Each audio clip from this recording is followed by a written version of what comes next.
Hi friends, welcome back to our channel. ముందుగా అయితే అందరికి నమస్కారం అండి. మీరు చూస్తున్నారు AP schemes info YouTube channel. So ఈరోజు మరొక తాజా సమాచారంతో నేను మీ ముందుకు రావడం జరిగిందండి. సో అప్డేట్ ఏంటి అనే విషయానికి కనుక వచ్చినట్లయితే, ముందుగా ఆంధ్రప్రదేశ్ రాష్ట్ర ప్రభుత్వంలో ఎవరైతే విద్యార్థులు ఇంటర్మీడియట్ పూర్తి చేసుకొని డిగ్రీలో జాయిన్ అవ్వాలి అని అనుకుంటున్నారో వాళ్ళకైతే శుభవార్త అండి. సో ఏంటంటే డిగ్రీ ప్రవేశాలకు సంబంధించి నోటిఫికేషన్ అనేది ప్రభుత్వం రిలీజ్ చేయడం జరిగిందండి. ముందుగా మీరు డిగ్రీలో అడ్మిషన్ పొందాలి అనుకుంటే ఈ అప్లికేషన్ అనేది చేసుకోవాల్సి ఉంటుంది ఆన్లైన్‌లో. సో అప్లికేషన్ ఏ విధంగా ఆన్లైన్‌లో చేసుకోవాలి? అదేవిధంగా అప్లికేషన్ చేయాలంటే ఎటువంటి డాక్యుమెంట్స్ అనేవి సబ్మిట్ చేయాల్సి ఉంటుంది? ఏ తేదీ వరకు ఈ అప్లికేషన్స్ అనేవి చేసుకోవచ్చు? అంటే గడువు ఏ తేదీ వరకు ఉంటుంది? అనేటువంటి పూర్తి సమాచారం అయితే నేను అందిస్తానండి. సో అదేవిధంగా ఆన్లైన్‌లో ఈ అప్లికేషన్ చేసుకోవాలి అనుకుంటే మీరు ఎంత ఫీజు అనేది చెల్లించాల్సి ఉంటుంది? అనేటువంటి పూర్తి సమాచారం, సో డిగ్రీ ప్రవేశాలకు సంబంధించి వచ్చిన పూర్తి సమాచారం అయితే నేను ఈ వీడియోలో మీకు అందిస్తానండి. సో మీరు ఈ వీడియోని ఎక్కడ స్కిప్ చేయకుండా చూడండి. అప్పుడే మీకు పూర్తి సమాచారం అనేది అందుతుంది. మన ఛానల్ ఎవరైనా ఫస్ట్ టైం చూస్తుంటే సబ్స్క్రైబ్ చేసుకొని మాకు సపోర్ట్ చేయండి. సో ఇక లేట్ చేయకుండా డైరెక్ట్‌గా టాపిక్‌లోకి అయితే వెళ్ళిపోదామండి. ముందుగా స్క్రీన్ పైన చూసుకున్నట్లయితే ప్రభుత్వం రీసెంట్‌గా ఒక జీవోని అయితే విడుదల చేయడం జరిగిందండి. So Andhra Pradesh state council of higher education సంస్థ అయితే ఈ జీవో అనేది విడుదల చేయడం జరిగిందండి. సో దీంట్లో మనకి ముఖ్యంగా తెలియజేసేది ఏంటంటే admission into general up programmers అనేది రిలీజ్ చేయడం జరిగింది. సో 2025, 2026 విద్యా సంవత్సరానికి గాను సో ఎవరైతే బీఏ, అదేవిధంగా BSc, BCom, BBA, BCA, BBA, BFA ఈ కోర్సులో డిగ్రీలో జాయిన్ అవ్వాలి అనుకుంటున్నారో, అంటే అప్లికేషన్ చేసుకోవాలి అనుకుంటున్నారో, సో వాళ్ళకైతే నోటిఫికేషన్స్ అనేవి విడుదల చేయడం జరిగిందండి. సో ఆ నోటిఫికేషన్స్ ఏ తేదీ వరకు ఉంటాయి అనే విషయానికి కనుక వచ్చినట్లయితే, సో మీకు స్క్రీన్ పైన చూపిస్తున్నాను చూడండి.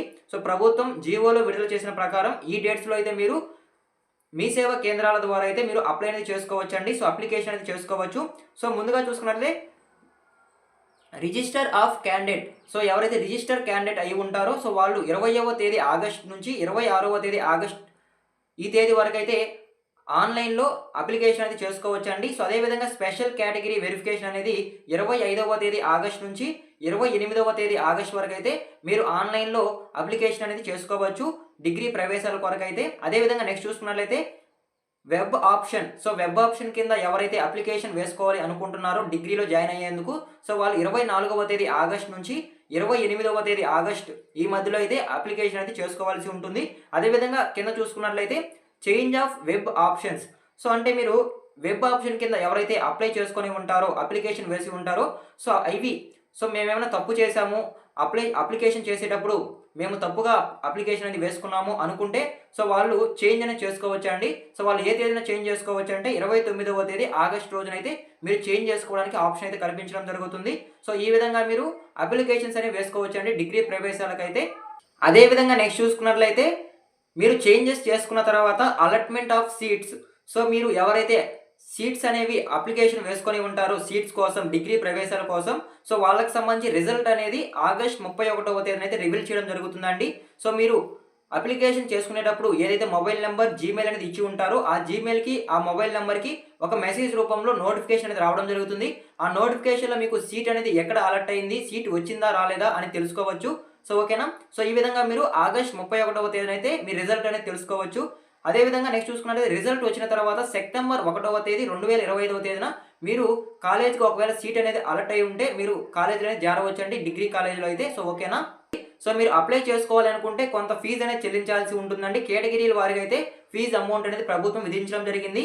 సో ముందుగా చూసుకున్నట్లయితే ఓసీ కేటగిరీకి సంబంధించి ఎవరైతే విద్యార్థులు డిగ్రీలో ప్రవేశాల కోసం అప్లికేషన్ చేసుకోవాలి అనుకుంటే సో వాళ్ళు రూ. 400 చెల్లించి అప్లికేషన్ అనేది చేసుకోవాల్సి ఉంటుందండి. అదేవిధంగా బీసీ కేటగిరీకి సంబంధించి ఎవరైతే విద్యార్థులు అప్లికేషన్ చేసుకోవాలి అనుకుంటున్నారో వాళ్ళు రూ. 300 చెల్లించాల్సి ఉంటుంది.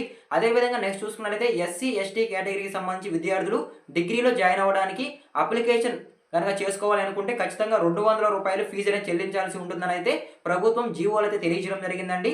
సో ఈ విధంగా డిగ్రీ ప్రవేశాల కొరకు ఫీజు అనేది చెల్లించి మీరు మీ సేవా కేంద్రాల ద్వారా లేదా అఫీషియల్ వెబ్సైట్ల ద్వారా అయితే మీరు అప్లికేషన్ చేసుకోవచ్చండి. సో ముఖ్యంగా తెలియజేసేది ఏంటంటే సో ఎవరైతే విద్యార్థులు అంటే ఇంటర్మీడియట్ పూర్తి చేసుకొని డిగ్రీ ప్రవేశాల కొరకు అడ్మిషన్ చేసుకోవాలి అనుకుంటున్నారో సో వాళ్ళు ఖచ్చితంగా మీ సేవా కేంద్రాల ద్వారా మీరు దరఖాస్తులను చేసుకోవాలని అయితే ప్రభుత్వం చెప్పడం జరిగిందండి.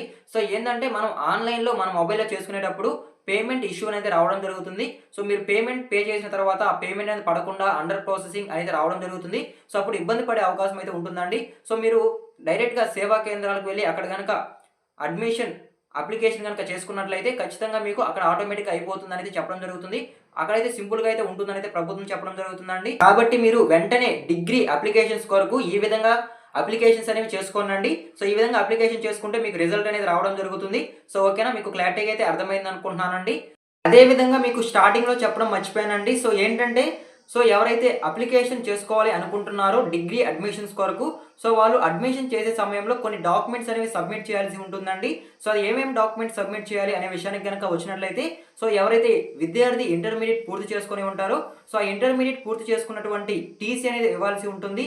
అదేవిధంగా మార్కుల లిస్ట్, సో ఇంటర్మీడియట్ పాస్ అయినటువంటి మార్కుల లిస్ట్ ఇవ్వాల్సి ఉంటుంది. అదేవిధంగా 1వ తరగతి నుంచి ఇంటర్మీడియట్ వరకు స్టడీ సర్టిఫికేట్ అనేది ఇవ్వాల్సి ఉంటుంది. స్టడీ సర్టిఫికేట్ అనేది కంపల్సరీ ఉండాలండి. సో ఈ విధంగా మీరు కొన్ని డాక్యుమెంట్స్ అనేవి సబ్మిట్ చేయాలి. అదేవిధంగా ఫ్యామిలీకి సంబంధించి రేషన్ కార్డ్, అదేవిధంగా ఫ్యామిలీలో ఉండేటువంటి ఫ్యామిలీ మెంబర్స్ యొక్క ఆధార్ కార్డ్ జెరాక్స్, అదేవిధంగా ఎవరైతే విద్యార్థి ఉంటారో ఇంటర్మీడియట్ పూర్తి చేసుకొని వాళ్ళ యొక్క పాస్పోర్ట్ సైజ్ ఫోటోలు అనేవి 1 లేదా 2 అనేవి సబ్మిట్ చేయాల్సి ఉంటుందండి. సో ఈ విధంగా సబ్మిట్ చేసి మీరు అప్లై అనేది చేసుకోవాల్సి ఉంటుంది డిగ్రీ అడ్మిషన్స్ కొరకు అయితే. సో ఓకేనా, మీకు క్లారిటీగా అయితే అర్థమైంది అనుకుంటున్నాను. సో ఇదేనండి ఇవాళ వీడియో అయితే. సో డిగ్రీ అడ్మిషన్లకు సంబంధించి వచ్చిన తాజా జీవో ప్రకారం నేను మీకు క్లారిటీగా అయితే ఎక్స్ప్లెయిన్ చేసి చెప్పాను. సో మీకు ఏదైనా డౌట్స్ ఉంటే కామెంట్ చేయండి అనేది నేనైతే రిప్లై ఇస్తాను. సో ఓకేనా, మీ కామెంట్స్కి అయితే. సో అదేవిధంగా ఎండ్ వర్క్స్ ఉంటే థ్యాంక్ యూ ఫర్ వాచింగ్ అండి. మరొక ఇంట్రెస్టింగ్ వీడియోతో మీ ముందుకు వస్తాను. అంతవరకు జై హింద్.